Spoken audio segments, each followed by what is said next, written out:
So the idea behind the exhibition is to discuss the future and the digitalization of society and on different levels, and do it together with artists.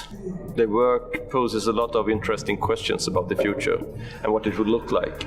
It gives us an idea and a way to discuss the future, and both what possibilities there are and what kind of problems and challenges we're going to face.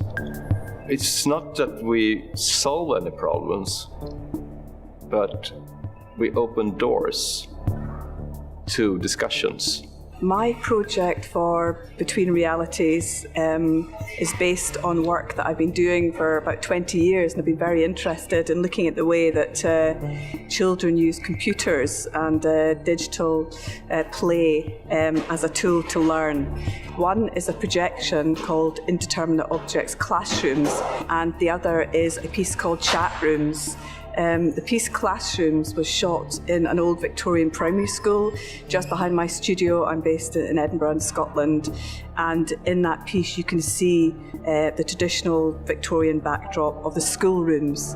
But into these schoolrooms I have positioned these moving three-dimensional fractals, the kind of sort of fractals and 3D shapes you would see in computer gaming. And as you look around the room and you see all the traditional kind of furniture of the classroom, you also see these clear shapes that slowly rotate and morph in the classroom. And with that piece I was really looking at the way that whilst the school, is the traditional sort of place of learning, I think now the way that children learn is clearly very different, and they look to the internet and they look to technology to augment their learning. So the piece was very much looking at these two very different spaces. On the one hand, the traditional space of the Victorian school, and on the other hand, this strange digital world that children are very, very immersed in 24/7. And that piece very much relates to the piece that sits beside it, which is called Chat Rooms.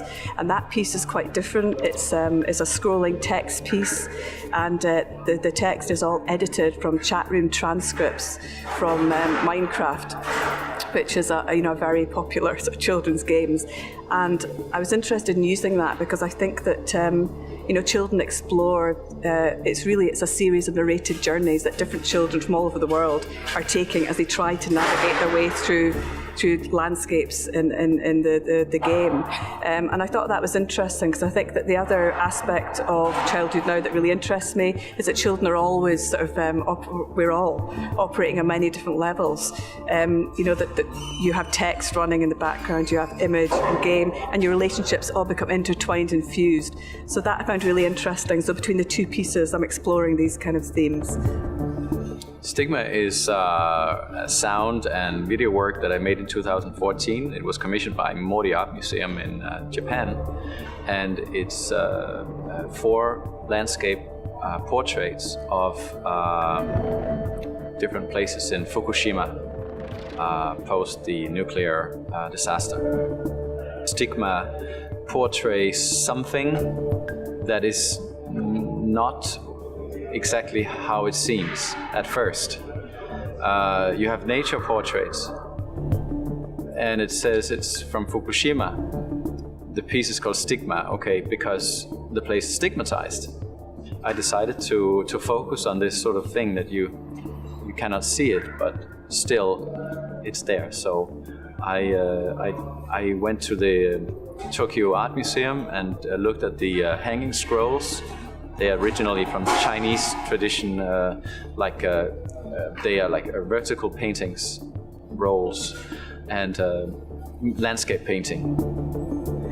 Many of them were called idyllic landscape. It said like idyllic landscape, and then even Fukushima, 15th century or something. So I sort of started discovering there is this sort of idea of the idyllic landscape and sort of the national pride for any country, nature or whatever, like what you have in a country that you can be proud of. And so I thought this concept must have changed. You cannot speak about an idyllic landscape anymore in Fukushima. My interest in Fukushima started years back when I went to Chernobyl. And the reason why I went to Chernobyl was because I was interested in recording spaces that had been abandoned. And I remember Chernobyl from my childhood when that happened. And so I ended up in Chernobyl and recorded rooms, abandoned rooms there, resonances of abandoned rooms. But in Chernobyl I had a quite surprising experience when I was traveling in the nature. Because I could absolutely not see that anything was wrong. You know, when you're in the civilization, when you're in a city or where you see that everything, like trees growing inside a room, or everything is falling apart, you see like, wow, this is like an idea of an apocalypse, or this is like civilization that failed. But in the nature, you couldn't see that anything was wrong. And that was really sort of the most scary thing, I think, like a mystifying thing. I had always been, considering nature to be something profound, like something existential, like the idea of nature is something good, something positive. But what I try to do is to create a space where you can contemplate on not only what has been done already, and what already exists, but what it does to our whole concept of reality.